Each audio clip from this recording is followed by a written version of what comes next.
Hello everyone, my name is Uday. I am a student from Tripura. I have completed NEET in 2023 and scored 660 out of 720 and my rank is 4719. Today we'll talk about the importance of tests or exam during the preparation of NEET. Video start करने से पहले मैं आप लोगों को बताना चाहता हूँ, ये हमारा एक छोटा सा चैनल है रेडिएशन अलना। इधर हम लोग नीट के प्रिपरेशन में आप लोगों को हेल्प किया जा सकता है, आप लोग कैसे ज़्यादा स्कोर कर सकते हैं 650 to 700 ऐसे वीडियोस डालते रहेंगे। आप लोग प्लीज़ लाइक और सब्सक्राइब करना और चलते हैं हम लोग वीडियो की तरफ। One of the most common mistakes in NEET aspirant do is that they ignore the exams. मतलब मैंने देखा है कि मेरे साथी या फिर कोई भी नीट एक्सपीरियंस जो भी होता है वो लोग बहुत सारे लोग एग्ज़ाम नहीं देते। ये उनका कॉमन मिस्टेक है। वो लोग क्या करते हैं, एग्ज़ाम फियर के कारण एग्ज़ाम को टालना चाहते हैं। वो लोग जितना एग्ज़ाम कम दे सकते हैं ऐसा ट्राई करते हैं। मेरे कुछ लोग दोस्त भी थे जो लोग एग्ज़ाम नहीं देते थे, इसलिए उनका स्कोर बहुत ही कम आया इस बार नीट में। तो आप लोगों को ध्यान रखना है कि आप लोगों को एग्ज़ाम या फिर टेस्ट अब बिल्कुल ही देना पड़ेगा। एग्ज़ाम नहीं दोगे तो असली एग्ज़ाम मतलब नीट में आप लोग ज़्यादा स्कोर कर ही नहीं पाओगे, क्योंकि for achieving good mark in NEET you have to continuously harness your concepts through the exams. Now the second point is the test can be from anywhere. मतलब आप लोग टेस्ट कहीं से भी दे सकते हो। ऐसा नहीं है कि आप किसी पिछड़े वाले इलाकों से आते हैं, जैसे कि नॉर्थ ईस्ट या फिर बिहार के को बहुत ग्राम मतलब विलेजेस में आप लोग रहते हैं, या इसलिए आप लोग बड़े कोचिंग इंस्टीट्यूट में नहीं पढ़ सकते। तो आप लोग वहाँ के आसपास के किसी लोकल कोचिंग इंस्टीट्यूट या फिर ऑनलाइन की टेस्ट सीरीज आप लोग दे सकते हैं। ऐसा कोई फिक्स नहीं है कि आप लोगों को बड़े इंस्टीट्यूट्स के ही टेस्ट सीरीज लेने हैं, ऐसा कोई बात नहीं है। आप लोग छोटे इंस्टीट्यूट्स के भी टेस्ट दे सकते हैं, क्योंकि टेस्ट देना ही आपका काम है। टेस्ट दोगे तभी आपका स्किल, आपका नॉलेज बढ़ेगा। But I will say you should prefer the coaching institute. मतलब बड़े कोचिंग इंस्टीट्यूट के ही एग्जाम्स आप लोग प्रेफर कर सकते हैं, क्योंकि उन लोगों के पास ज़्यादा एक्सपीरियंस होता है। दे हैव ईयरली एक्सपीरियंस, क्योंकि वो लोग बहुत ज़्यादा स्टूडेंट्स को पढ़ाते हैं, इसलिए उनके पास ज़्यादा एक्सपीरियंस है, कैसे एग्जाम पैटर्न है, कैसे क्वेश्चंस आते हैं नीट में। इसलिए आप लोग उनके ही टेस्ट सीरीज ज़्यादा प्रेफर कर सकते हैं। अगर आपके पास नहीं है एक्सेस तो आप लोग नॉर्मल लोकल कोचिंग से भी कर सकते हैं। Now we'll talk about the plus points of giving an exam. पहला point is exam test how much you know about the subject or topic. मतलब आप लोग कितना जानते हैं एक सब्जेक्ट या टॉपिक के बारे में, वो आप जान सकते हैं सिर्फ एग्जाम दे के ही। जैसे कि आप लोग एक चैप्टर है हमारे बायोलॉजी में, मॉर्फोलॉजी इन फ्लावरिंग प्लांट्स। उस चैप्टर में है flower formulas, stem, root modification, leaf modification. आप लोग कितना जानते हैं उस स्टेम मॉडिफिकेशन के बारे में, कौन सा फ्लावर फार्मूला किस फ्लावरिंग फैमिली से आता है, वो आप लोग जान पाओगे या फिर आप लोग टेस्ट कर पाओगे only through giving exams. The second point is it increases your competitive spirit. जब आप लोग देखोगे कि आपके साथ वाले लड़के या फिर आपके क्लासमेट्स एग्ज़ाम दे रहे हैं, ज़्यादा स्कोर कर रहे हैं, तब आप लोग में भी एक मोटिवेशन आएगा कि हम लोगों को भी ज़्यादा स्कोर करना है इन नीट। तो आप लोग भी एग्ज़ाम दोगे। अगर आपकी लोकल इंस्टीट्यूट्स में भी एग्ज़ाम दे रहे हो तो आपके साथ आपके क्लासमेट्स भी एग्ज़ाम देंगे। अगर वो लोग आपसे ज़्यादा स्कोर करें तो आप में एक मोटिवेशन आएगा कि मैं उससे भी ज़्यादा करूँ।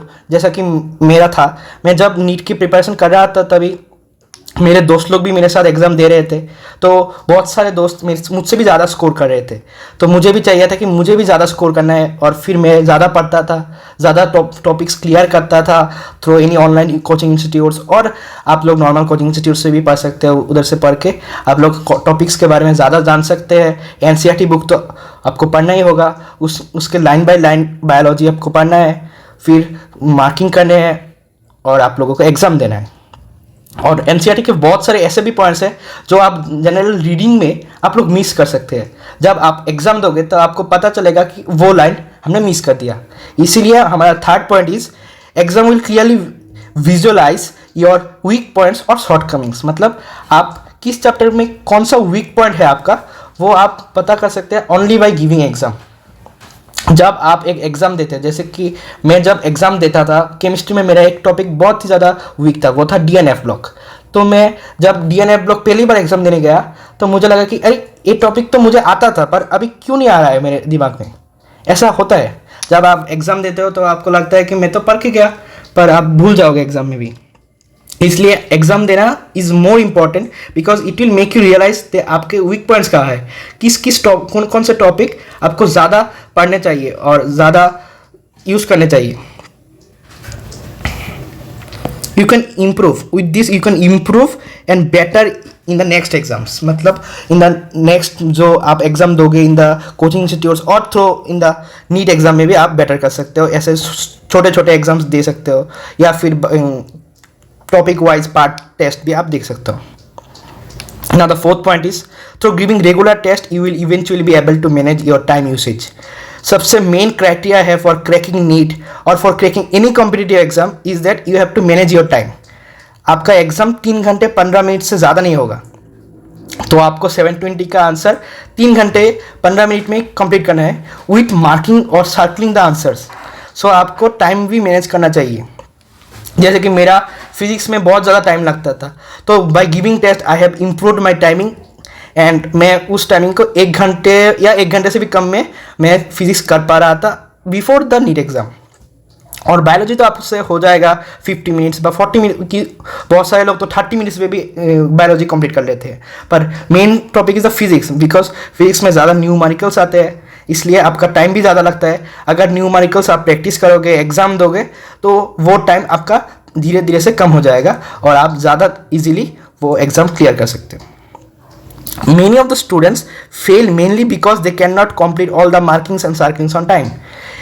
हमारे नीट एग्जाम में मेन है OMR फिलअप करना।